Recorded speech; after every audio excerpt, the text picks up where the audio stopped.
Almost everything that we see around us are product of science and technology, right? These products made our lives comfortable and easier, thus we became more dependent on it. But did you know what makes science and technology it is today? Have you ever wondered how it evolved through its years, especially here in the Philippines? How did science and technology progress here in our country?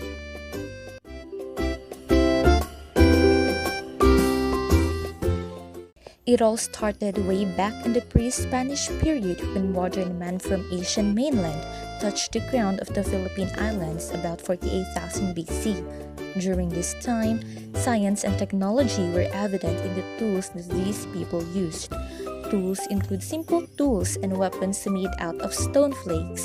Later, they learned how to use metals as their tools. These entered Iron Age. They got to metals through mining copper, gold, and bronze. Filipinos were also engaged into weaving, shipbuilding, and farming. Evident examples were the Banawe rice terraces, which are still can be seen in the province of Ifugao today, and the Caracoa, which was a refined plank-built warship used for inter-island trade. It is also during the pre-Spanish period that ancient Filipinos already have alphabet, counting methods, weights and measurements, and calendar based on the period of the moon.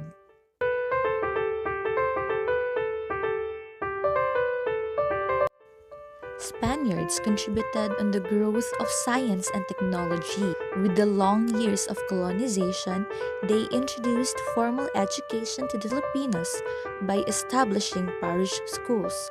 This includes religion, reading, writing, and arithmetic.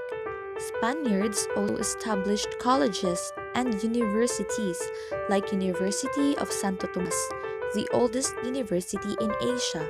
Infrastructures were established like churches, roads, bridges, and forts, which were an evident work of engineering. Botanists, chemists, and medical scholars then existed in the country, which all gave contributions to science.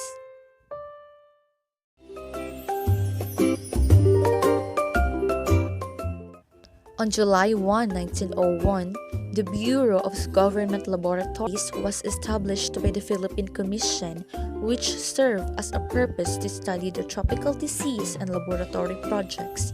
Not long after its establishment, it was replaced by Bureau of Science in 1905, which became the primary research center in the country. Science inclined towards agriculture, food poisoning, forestry, medicine, and pharmacy. There's not much focus put into industrial technology development at the time. Later on, Carlos P. Garcia, the fourth president of the Philippines, passed the bill entitled the Science Act of 1958, which the goal is to establish the National Science Development Board.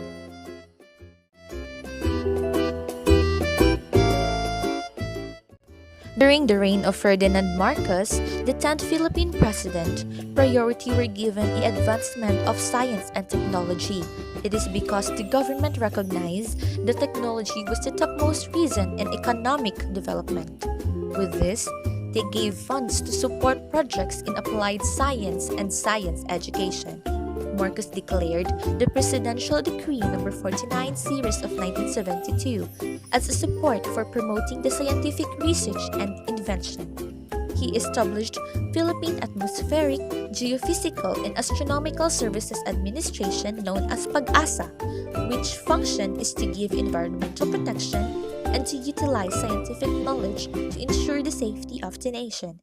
And in 1976, he also established National Academy of Science and Technology to have a scientist who's experts in science and technology.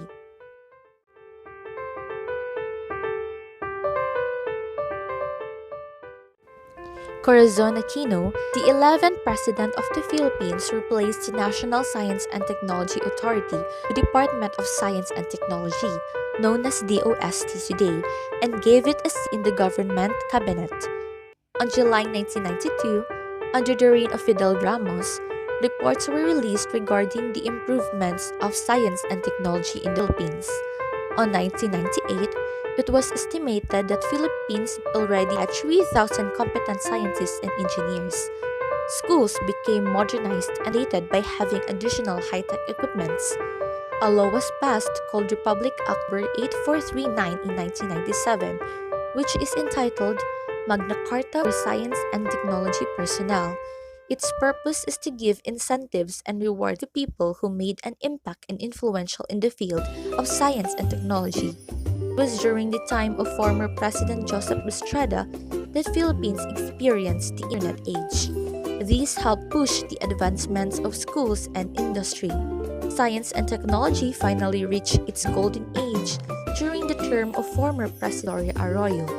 Numerous laws and projects related to science were made to push technology forward to increase the economic level of the country, like RA 9367 or the Biofuels Act. Former President Benigno Aquino III honored four scientists who gave huge contributions in the scientific field that geared towards the advancement of science and technology of country.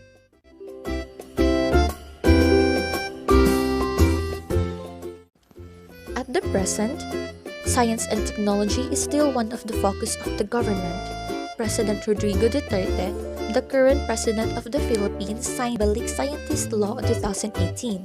This law is a big help in encouraging Filipino scientists to return to the country and contribute to improve the nation and people's lives. This law addresses the problem on the low number of scientists in the country so we can fare better with our neighboring countries in Asia who have more people working in research and development.